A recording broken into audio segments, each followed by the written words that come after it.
ఒక రాజు గొప్పతనం ఎన్ని యుద్ధాలు చేశాడన్న దానిలోనా, లేదా ఎంత సమన్వయం సృష్టించాడన్న దానిలోనా? మతాల మధ్య ఘర్షణలు మండుతున్నప్పుడు ఎవరు మధ్యవర్తిగా నిలిచారు? ఖడ్గం చేతిలో ఉన్న రాజు గ్రంథానికి విలువనిచ్చినప్పుడు చరిత్ర ఎలా మారుతుంది? విజయం సాధించిన రాజ్యం జ్ఞానంతో నడిస్తే ఆ సామ్రాజ్యం ఏ స్థాయికి చేరుతుంది? ఇటువంటి ప్రశ్నలన్నింటికీ సమాధానంగా సాగే అనగనగాలోని నేటి బుక్కరాయల విజయ జ్ఞాన పాలనా కథనమే విజయానికి తోడుగా వివేకం, అదే బుక్కరాయల యుగం.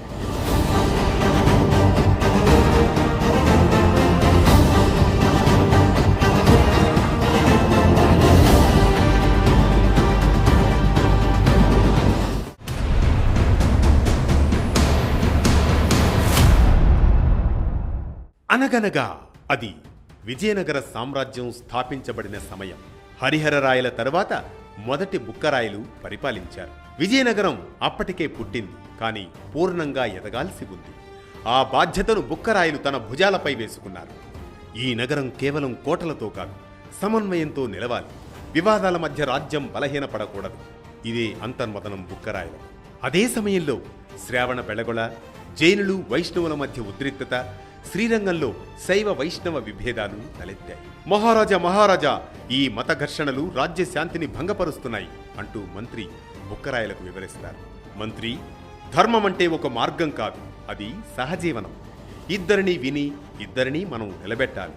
అదే మనం చేయవలసిన ధర్మం. అలా న్యాయంతో, సంభాషణతో ఆ ఘర్షణల్ని శాంతింపజేశాడు బుక్కరాయలు. విజయనగరం మత సామరస్యానికి ప్రతీకగా మారింది. కానీ అదే సమయంలో ఉత్తర భారతదేశంలో కొత్త ముప్పు వచ్చి పడింది. అదే బహ్మనీ సుల్తాన్. 1367లో మొదలైన ఘర్షణలు దీర్ఘకాల పోరాటాలకు బీజం వేశాయి. ఈ సమయంలో బుక్కరాయలలో మరో అంతర్మథనం. ధర్మానికి దూరమైన భూమిని మళ్లీ ధర్మపదంలోకి ఎలాగైనా తీసుకురావాలి అని. దీంతో దండయాత్రలు కొనసాగాయి. మదురై జయించబడింది.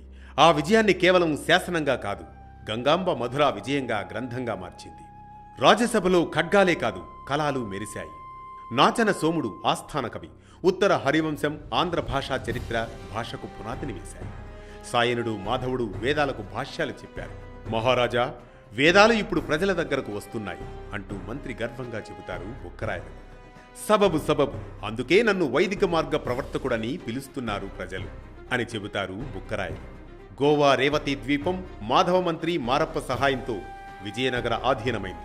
చైనాకు వ్యాపార నౌకలు బయలుదేరాయి. విజయనగరం ప్రపంచ వాణిజ్య పటంలో నిలిచింది. నాచన సోమనుడికి పిచ్చుకల దిన్నె గ్రామదానం శాసనంగా చెక్కబడింది. అలా బుక్కరాయల యుగం యుద్ధానికి మించిన జ్ఞాన యుగంగా నిలిచింది. ఇది విజయానికి తోడుగా వివేకం, అదే బుక్కరాయల యుగం. ఈ కథనం మనకిచ్చే సామాజిక సందేశం ఒక్కటే: సామ్రాజ్యాలు ఖడ్గంతో విస్తరించవచ్చు, కానీ అవి నిలబడేవి సమన్వయం, విద్య, సహనంతోనేనని. మతాల మధ్య శాంతి, కళల వికాసం, వాణిజ్య విస్తరణ ఇవన్నీ బాధ్యత గల పాలన ఫలితాలు. ఈ రోజుకి సమాజంలో విభేదాలు ఎదురైనప్పుడు బుక్కరాయల మార్గం మనకు దారి చూపుతుంది. విజయం మాత్రమే కాదని, వివేకమే రాజ్యానికి నిజమైన బలమని. ప్రతినిత్యం ఓ పురాణ కథనం, సూటిగా, స్ఫూర్తిమంతంగా, సామాజిక సందేశంగా, ధర్మం చెప్పే కథల సబడి, జ్ఞానం చెలరేగే కథన బొరవడి. అనగనగా అంటూ మళ్లీ రేపు పలకరిస్తుంది ఆరుబయట వెన్నెల్లో జోకొట్టే కథల్లా వేటు న్యూస్.